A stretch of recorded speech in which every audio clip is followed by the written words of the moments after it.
From President Trump's sharp words for Putin in a major shift in Ukraine's strategy to the loss of a reality TV legend, a viral moment between the Macrons and the best hole-in-the-wall eats in every single state. And don't worry, here's today's trivia question. What was the first song humans broadcast into space? I think I know the answer to this, but I'll find out at the end of the show with you. It's Tuesday, May 27th. This is the Flyover Podcast. Welcome to the Flyover Podcast, taking you above the noise for an unbiased, high-altitude view of today's headlines with daily coverage that's honest and refreshing. Let's cruise the news and land the facts. We begin with a sharp turn in global politics. President Trump is publicly slamming Vladimir Putin, calling him, quote, absolutely crazy after Russia launched its largest drone and missile attack on Ukraine since the start of the war. Over the weekend, Moscow fired 355 drones and 9 missiles in a single night, killing at least 12 people and damaging critical infrastructure. Ukraine says it intercepted most of the strike, but the toll on civilians continues to rise. In response, Germany is now lifting its restrictions on how deep into Russia Ukrainian weapons can strike, signaling a major shift in allied support. Meanwhile, despite Trump's fiery criticism, the Kremlin thanked him for his role in pushing forward peace talks, though little progress has been made on that front. Next, a reality TV icon has passed away. Phil Robertson, the bearded patriarch of Duck Dynasty, has died at the age of 79, just months after being diagnosed with Alzheimer's.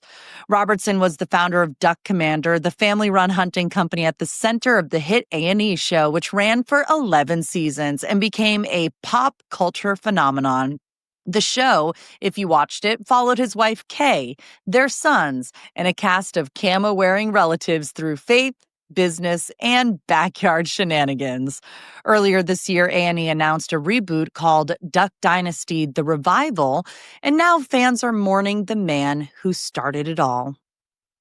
And finally, if you're hitting the road this summer, a new list of the best hole-in-the-wall restaurants in every single state just dropped, and it's full of local gems. In Missouri, it's Tay's Burger Shack in North Kansas City, known for its grass-fed patties and down-home charm. In Iowa, it's Canteen Lunch in the Alley, a tiny spot that's been slinging loose meat sandwiches since 1936. By the way, this place is so beloved that the city literally built a parking garage around it to preserve the building. So from lobster rolls in a Maine shack to Thai curry in a Kansas strip mall, these places might look unassuming, but inside, they're serving up some big flavor and serious hometown pride. So where do you live? You should check out the full list in today's email edition of The Flyover. Sign up for free right now at jointheflyover.com. Let's run through a few more headlines from around the world and beyond. President Trump is giving the EU a little more breathing room. He's now pushing back his planned 50% tariffs on European trade from June 1st to July 9th. The delay comes after a phone call with European Commission President Ursula von der Leyen, and while it doesn't cancel the tariffs, it gives both sides more time to negotiate and potentially avoid a trade war.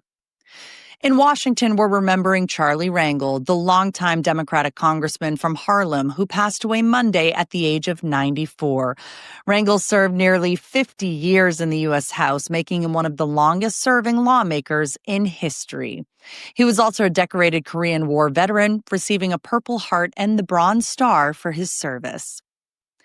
French President Emmanuel Macron is brushing off a viral moment after his wife Brigitte was caught on video shoving him in the face while they were stepping off a plane in Vietnam. Macron laughed it off, saying it was, quote, just joking with his wife, but the clip quickly hit social media. And by the way, you can check out that video in today's email edition of The Flyover. Meanwhile, Hawaii's Kilauea volcano, well, it erupted again on Sunday, launching lava hundreds of feet into the air and releasing massive plumes of ash into the skies. Authorities are monitoring air quality and seismic activity, but so far, no evacuations have been ordered.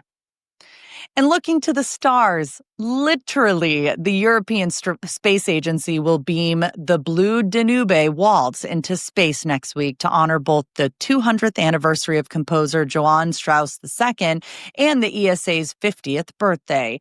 The song, famous from, well, the 2001 A Space Odyssey, will be transmitted into deep space on May 31st. And for sports fans, the second annual Fanatics Fest is taking things up a notch this year with Fanatics Games, a pros versus Joes style competition where 50 celebrity athletes will face off against 50, everyday fans for a shot at $2 million in prizes. Fans can submit entries through the app, and if you've ever dreamed of outshooting an NBA star or racing an NFL wide receiver, this might be your shot. Some of the confirmed celebrities include people like Tom Brady, Kevin Durant, Russell Wilson, Alex Rodriguez, Kevin Hart, and so much more. Thanks to our sponsor, Picasso. And I hope you're listening because this is the last call to invest in Picasso at the current share price. If you've been thinking about it, now's the time to act. Picasso, founded by the same guy who built Zillow, is on fire. They've already generated $110 million in gross profit. And guys, they are expanding fast across Europe, Mexico, and the United States. This isn't just another startup pitch. This is a real company with 5 years of operating history, real revenue, and you can still invest for just $2.80 per share, but only until May 29th. Whether you're building a portfolio or looking for your first big move into startup investing, this is the kind of opportunity that doesn't come around very often. So visit Picasso.com/theflyover right now. Again, that's PACASO.com/theflyover. Don't miss it. Let's go over the answers for the polls. Here was the question. Are you a military veteran? Here are the answers.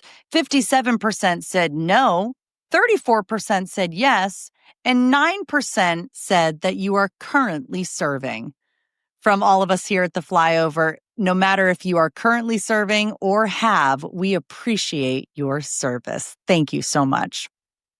Here's today's trivia question, though. Did you have good weather for your Memorial Day? Here's the different ways you can answer. Very nice, decent, not so good, rained all day, or it didn't matter. I can't wait to read the answers in tomorrow's show. But up here in New England, where I live, we finally caught a break after a month of nonstop rain. Memorial Day showed up with sunshine and 70-degree perfection. So my family went to a beautiful concert by the Coast Guard Band. They crushed it, by the way. And my son celebrated by dropping his ice cream cone face first into the dirt. It was like a classic cartoon timing. One lick and then splat right on the floor. But honestly, with weather like that, even the ants were having a good day. Make your vote count and head on over to jointheflyover.com, and I will read the answers in tomorrow's show. Now it's time for trivia. What was the first song humans broadcast into space? The answer, it was Across the Universe by the Beatles. NASA beamed it toward the North Star in 2008 to celebrate the song's 40th anniversary, making it the first piece of music ever intentionally sent into deep space. Pretty cosmic choice, am I right? I think so too.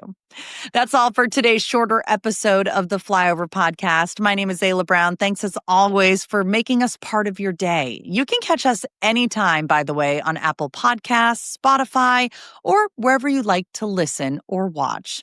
And don't forget, the email edition lands in your inbox every single morning. I'll be back tomorrow with a full show packed with major headlines from around the globe, so make sure you're following to stay in the loop. Until then, take care, and thanks for flying with us.